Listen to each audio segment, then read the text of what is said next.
I am going to be talking about Etsy shops. I am a vintage Etsy reseller, and there has been some problems lately, and I want to talk all about them.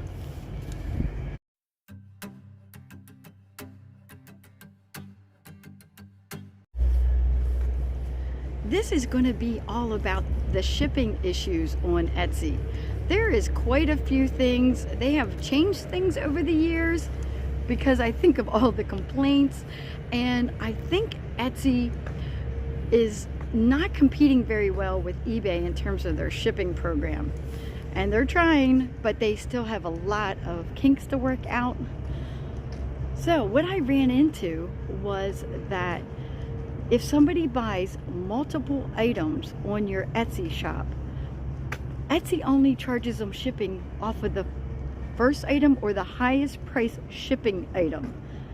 So I had something, let's say it was $10 on one, $12 on another, and $8 on another. They bought all three, they would charge them just $12 and expect you to ship all of the vintage items, which a lot of vintage is glass and breakables.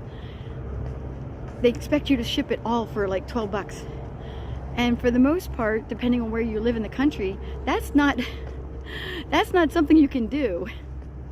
So I had a real experience with this, and that's why I'm doing this reseller vlog.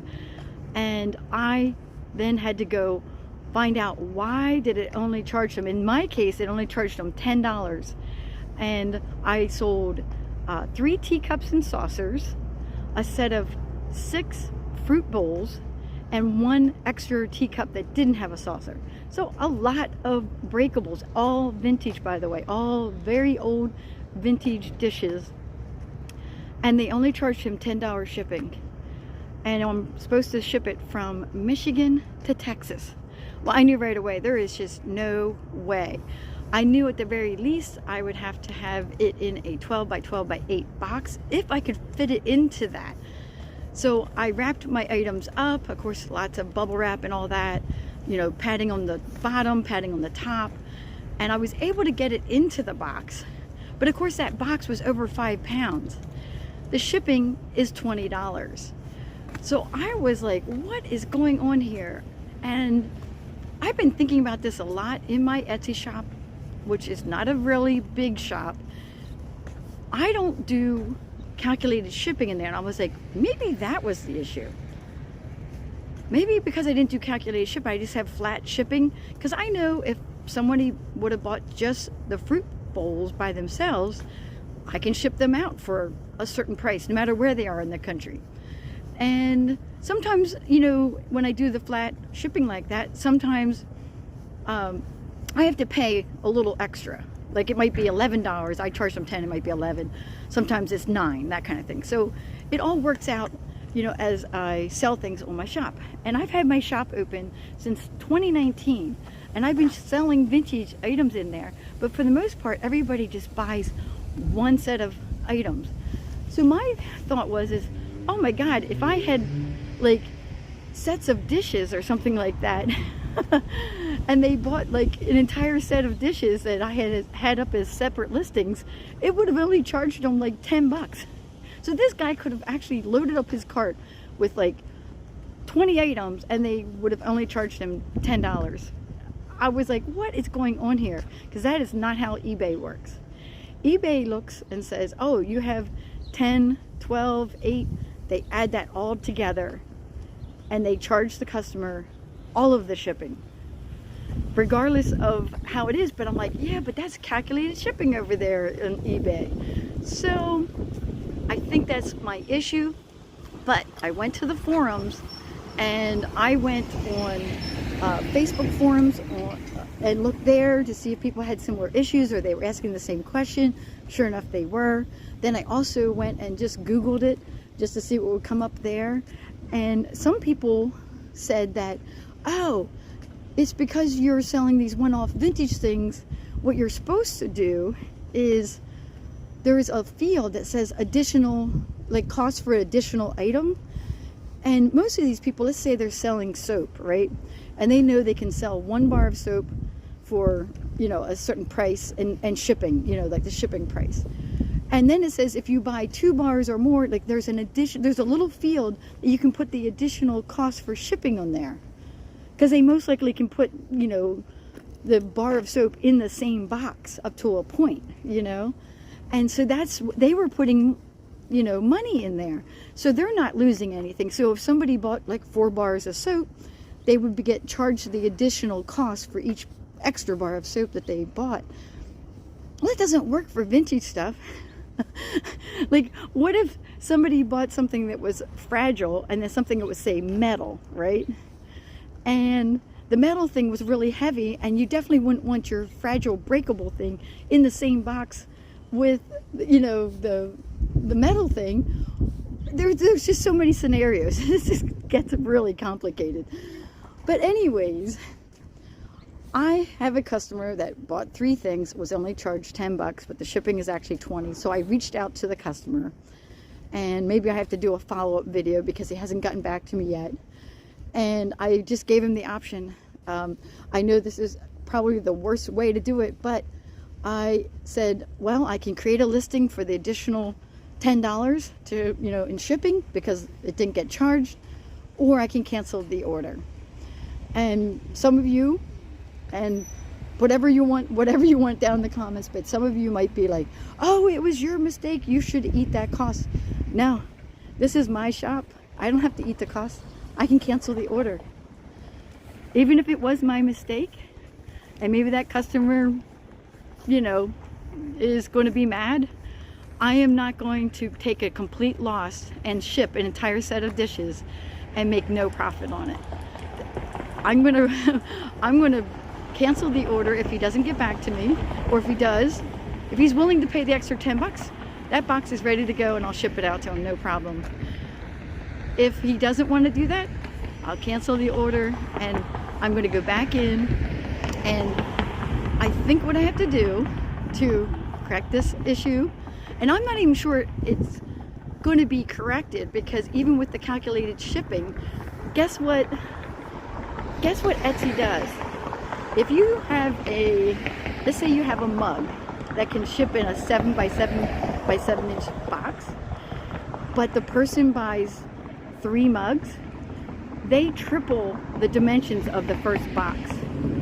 So then it becomes a 21 by 21 by 21 inch box, which we all know once it gets over 12 inches, the shipping on that becomes ginormous. Etsy has to change what they're doing. They built this platform based on homemade goods, small things like stickers and headbands and things like that. Well, I guess there's other things on there too. Some people do woodworking or whatever. I can't be the only one that's had this issue. And I can't believe that if somebody buys multiple items and you have calculated shipping, they're like, oh, you bought 3 items? We're just going to triple the size of the box, which we all know is not true. And so what happens is the person is told, oh, it's going to be $50 to ship these 3 mugs, which we know it doesn't cost that.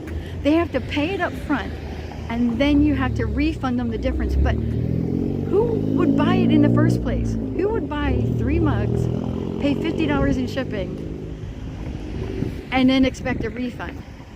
They're just not going to buy it. So we're actually losing sales on Etsy. To put it in perspective, I had an entire set of vintage dinner plates that I sold on eBay. I set it up as 3 different orders. Like you could get set of 4, set of 4, set of 4 in terms of the plates. Because I was like, well, I don't think anybody's going to buy all 12, right? Each set was, I put 9 pounds, because that's how heavy these are, 9 pounds in a 12 by 12 8 box. Somebody did buy all 12 plates. But what eBay did is they charged them $27, 9 times 3, $27, or I'm sorry, that's 20, I mean, not dollars, 27 pounds. They did 27 pounds, and then they calculated the shipping as how much it would cost between my house and theirs. And they kept the box dimensions the same, 12 by 12 by 8. And I did do 3 separate boxes to ship it all. And that's the way it should work. The dimensions of the box shouldn't change, but the weight should. And I don't think Etsy gets that. I don't know why they can't just look at eBay and completely like copy their model. Why does everybody think they have to be different? Oh, we're not going to do it that way. We're going to be different. Well, different is really, really difficult.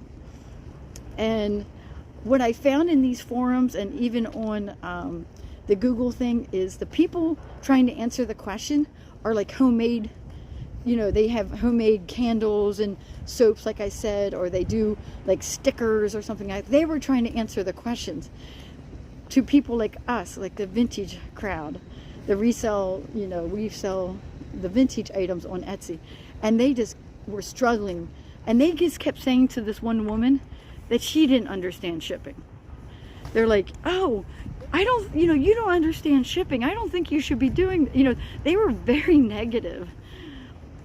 But I wanted to make this video so that we can all discuss it in the comments. So what issues have you come across with Etsy? And depending on what the issue is, maybe I'll make some more videos to talk about it, to talk about how do you have solutions around it, and strategies, because that's the only way we all grow. I tried to look up YouTube videos on the shipping, and the only videos I could find on YouTube for Etsy and shipping were how to set up shipping, how to just do general shipping. Not one person did a video on how do you correct the fact that my neighbor is pulling in. How do you correct it when somebody buys multiple items out of your Etsy shop, vintage items, and it only charges them for the one item? I didn't find one video that talked about it. So that's why I'm doing this video. I wanted to get that out there, that there's issues. I wanted to see if anybody's come across that, and whether or not you fixed it, didn't fix it, I don't know. It's very concerning to me now. I'm just glad that I only have, I think I only have like 50 some items in my shop right now, but I know some of you guys have hundreds, if not thousands, of items in your Etsy shop, and so I can't be the only one that's come across these issues. I'm going to end the video now. Please like, comment, and subscribe, and I'll catch you guys later.